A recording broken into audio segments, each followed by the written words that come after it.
Assalamualaikum semuanya.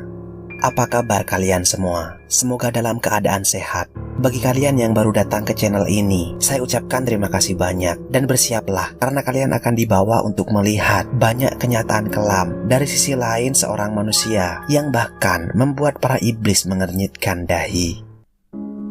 Kasus kali ini terjadi kepada seorang wanita yang dihabisi oleh adik kandung perempuannya dengan alasan karena tidak diperbolehkan untuk menikah dengan kekasih pujaan hatinya. Wanita tersebut ditemukan sudah dalam keadaan yang sangat mengenaskan dengan beberapa luka senjata tajam dan leher si wanita juga hampir putus. Selain korban wanita, di dalam rumah itu juga terdapat seorang pria yang ditemukan dalam keadaan yang mengerikan dengan luka sabetan senjata tajam di hampir sekujur tubuhnya yang saat itu masih bernafas dan kemudian langsung dilarikan ke rumah sakit terdekat. Diketahui bahwa pria itu adalah suami dari korban wanita. Dan penampakan mengerikan dari sepasang suami istri itu membuat beberapa warga sekitar merasa sangat merinding dan merasa tidak percaya dengan kejadian yang sudah terjadi. Diketahui bahwa wanita yang menjadi korban atas kejaman itu bernama Uli Susanti yang berusia sekitar 23 tahun dan bertempat tinggal di daerah Rokan Hilir, Provinsi Riau. Sementara suami dari korban wanita yang sampai saat ini masih dalam keadaan kritis bernama Hengki yang berusia sekitar 34 tahun. Sepasang suami istri itu adalah seorang pengusaha dan sang istri yang bernama Uli Susanti adalah seorang yang aktif di media sosial dan memiliki banyak penggemar di akun TikToknya. Beberapa postingan Uli Susanti kerap menunjukkan harta miliknya. Postingan itu terkadang berlebihan karena hanya memamerkan materi tanpa bernilai sedikit pun edukasi, dan hal itu yang akhirnya membawa mereka pada situasi yang sangat mengerikan. Situasi yang membuat orang merasa tidak habis pikir bahwa hanya karena alasan sakit hati, seorang adik tega menghabisi kakak kandungnya sendiri. Kejadian itu bermula saat adik perempuan Uli Susanti yang ketika saya cari di artikel pos berita namanya disamarkan. Maka saya sebut saja wanita ini dengan nama Mikasa. Ia berusia sekitar 18 tahun. Saat itu Mikasa memutuskan untuk menikah dengan seorang pria yang tidak jelas pekerjaannya, dan hal tersebut sempat membuat Uli Susanti marah besar karena Mikasa ingin menikah dengan seorang pria yang menurutnya tidak jelas masa depannya. Uli Susanti berpikir bahwa kehidupan pernikahan di antara keduanya tidak akan berjalan baik-baik saja, sebab masalah ekonomi adalah hal yang utama dalam perjalanan sebuah pernikahan. Walaupun terjadi pertikaian, keputusan dari Mikasa tetap bulat untuk menikah dengan kekasih yang sangat dicintainya itu. Singkat cerita, seiring berjalannya waktu, kehidupan Mikasa dengan suaminya, yang kita sebut saja sebagai Armin, memiliki jalan cerita yang begitu rumit. Karena Armin memiliki pekerjaan yang tidak jelas, maka ternyata hal itu benar-benar membuat masalah ekonomi terjadi dalam pernikahan. Armin selalu berjanji untuk memberikan nafkah terhadap Mikasa, namun beberapa janji yang diucapkan oleh suaminya hanya keluar dari mulutnya saja. Mikasa juga kerap kali meminta bantuan kepada kakaknya. Mikasa hidup bersama suaminya di sebuah rumah kontrakan. Ia bahkan sering menunggak biaya sewa kontrakan tersebut, dan hal itu yang membuat Mikasa tidak punya pilihan lain kecuali meminta uang kepada kakaknya untuk mencukupi kebutuhan hidup rumah tangganya. Sebenarnya Mikasa memiliki sifat yang penyabar. Ia sering memberi semangat dan motivasi kepada suaminya agar cepat mendapat pekerjaan. Namun karena terkendala pendidikan, usaha Armin selalu tidak mendapatkan hasil yang memuaskan. Beberapa bulan selanjutnya, Uli Susanti yang sudah merasa sangat kesal atas kondisi adik perempuannya kemudian memberi sebuah keputusan yang sangat tegas untuk menjemput Mikasa dari rumah kontrakan suaminya. Ia merasa bahwa sudah memberikan banyak kesempatan terhadap Mikasa, namun suami dari adiknya tersebut tidak kunjung mendapatkan pekerjaan. Uli Susanti merasa bahwa suami dari adiknya tidak punya rasa malu karena kehidupannya terlalu bergantung terhadap dirinya. Uli Susanti selanjutnya memutuskan untuk membawa Mikasa untuk tinggal bersama dengannya. Mikasa yang sudah pasrah terhadap rumah tangganya kemudian menuruti kakak perempuannya untuk tinggal bersama. Walaupun dengan perasaan yang sedikit sulit karena harus meninggalkan suaminya, Mikasa tidak punya pilihan lain karena suaminya tidak juga memberikan perubahan atas masalah ekonomi dalam pernikahan mereka. Setelah tinggal bersama di rumah Uli Susanti, Mikasa ternyata merasakan rindu terhadap suaminya. Ia beberapa kali menghubungi suaminya melalui pesan WhatsApp. Saat itu Armin juga kerap berjanji akan menjemput Mikasa. Armin juga berkata bahwa ia akan berusaha untuk mendapatkan pekerjaan agar kehidupan rumah tangga mereka bisa kembali harmonis.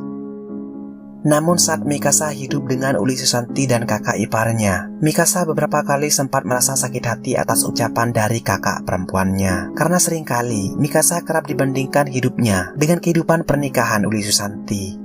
Dan hal itu membuat sudut pandang Mikasa kepada kakak perempuannya berubah sangat drastis. Ia merasa selalu disalahkan atas takdir yang harus dijalaninya.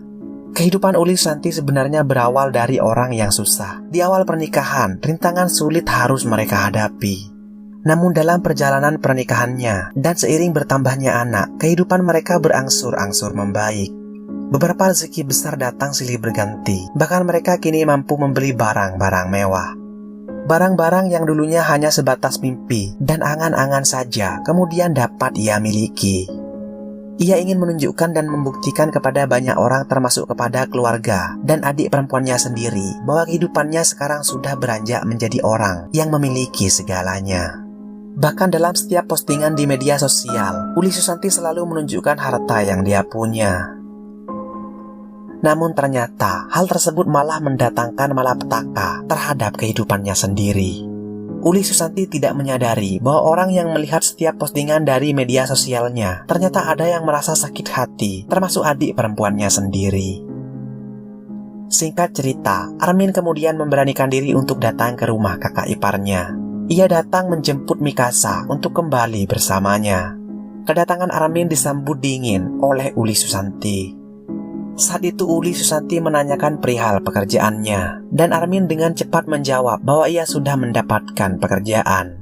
Namun Uli Susanti tetap bersikukuh, tidak menyetujui adik perempuannya untuk kembali hidup bersama dengan Armin.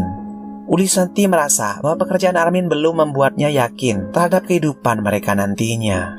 Uli Susanti kemudian menyuruh Armin untuk pulang dan kembali lagi jika benar-benar bisa membuktikan pekerjaannya di hadapan mereka. Armin kemudian pulang dengan perasaan yang campur aduk. Ia merasa sangat kecewa atas ucapan dari Uli Susanti yang terkesan sangat merendahkan harga dirinya. Mikasa yang merasa bersalah atas setiap ucapan dari kakak perempuannya itu kemudian menghubungi Armin lewat ponsel dan mengucapkan permintaan maaf. Namun Armin kemudian berterus terang bahwa ia merasa sakit hati terhadap Uli Susanti. Ia kemudian merencanakan hal yang jahat kepada kakak iparnya tersebut. Dalam perbincangannya di dalam telepon tersebut, Armin mengajak istrinya untuk menghabisi Uli Susanti. Mikasa yang juga merasa sakit hati terhadap kakaknya, ditambah rasa cintanya terhadap Armin, membuat ia berpikir untuk menyetujui rencana jahat tersebut. Pada malam hari selanjutnya, rencana suami istri itu sudah tersusun dengan rapi. Armin selanjutnya mendatangi rumah kakak iparnya dan disambut oleh Uli Susanti. Sementara Hengki, suami dari Uli Susanti, diketahui pergi dari rumah selepas adzan maghrib. Setelah masuk, Mikasa selanjutnya memberitahu suaminya bahwa senjata tajam sudah ia persiapkan di salah satu ruangan di rumah itu. Uli Susanti yang berada di dalam kamar kemudian langsung didatangi oleh Armin yang sudah memegang senjata tajam.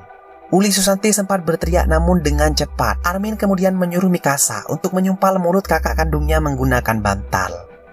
Saat itu Armin melampiaskan segala emosi yang memuncak. Ia kemudian langsung menghujamkan senjata tajam itu tepat di kepala Uli Susanti. Uli Susanti yang saat itu menahan rasa sakit dan tidak bisa melakukan perlawanan, kemudian menatap adik perempuannya itu dengan sangat tajam. Armin yang sudah tidak bisa berpikir secara rasional, kemudian kembali menghujamkan senjata tajam tersebut tepat di leher kakak iparnya. Armin sudah gelap mata, pikirannya sudah tidak bisa dikendalikan lagi. Armin seketika langsung membuat leher Uli Susanti hampir terputus. Maka saat itu Uli Susanti menghembuskan nafas terakhirnya di samping adik perempuannya itu sendiri. Beberapa saat kemudian, suami Uli Susanti tiba-tiba pulang dan menggedor pintu depan rumah. Armin dan Mikasa langsung terkejut. Mereka kemudian menghampiri Hengki dengan perlahan. Mikasa kemudian membuka pintu rumah, sementara Armin bersembunyi di balik pintu. Setelah Hengki masuk, Armin selanjutnya menghujamkan senjata tajam itu secara brutal ke sekujur tubuh Hengki. Beberapa pukulan senjata tajam tersebut bahkan mengenai kepalanya, hingga sampai membuat kulit kepala Hengki langsung terkelupas. Hengki mencoba melakukan perlawanan dengan menangkis setiap serangan. Ia juga berteriak hingga keras. Ia meminta pertolongan. Saat itu teriakan Hengki membuat Armin dan Mikasa merasa sangat ketakutan. Terlebih beberapa orang terlihat berlari menuju rumah tersebut. Armin bersama Mikasa selanjutnya menghentikan aksinya dan kemudian melarikan diri lewat pintu belakang rumah. Setelah beberapa tetangga datang ke rumah itu, mereka seketika langsung terkejut dengan apa yang terjadi kepada Hengki dan Uli Susanti. Karena melihat Hengki yang sudah dalam keadaan yang mengenaskan, namun masih bernafas, warga kemudian dengan cepat membawanya ke rumah sakit terdekat. Sementara Uli Susanti dipastikan sudah tidak bernafas, dengan banyak luka sabetan senjata tajam di kepalanya. Cairan merah juga terlihat membasahi ranjang kasur, dan juga terdapat beberapa daging bekas sabetan senjata tajam. Namun kurang dari 1 hari, kedua pelaku akhirnya bisa tertangkap di tempat persembunyiannya. Mikasa mengaku bahwa ia merasa sangat menyesal karena telah melakukan perbuatan sadis itu terhadap kakak perempuannya. Ia juga meminta maaf terhadap semua keluarga besarnya atas perilakunya tersebut. Namun setiap penyesalan selalu datang di akhir cerita dan waktu sudah tidak bisa terulang kembali. Armin dan Mikasa akhirnya dipisahkan oleh jeruji besi dan kemudian divonis 20 tahun kurungan penjara.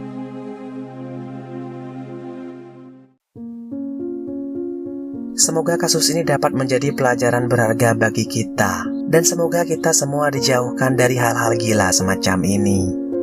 Terima kasih sudah menonton.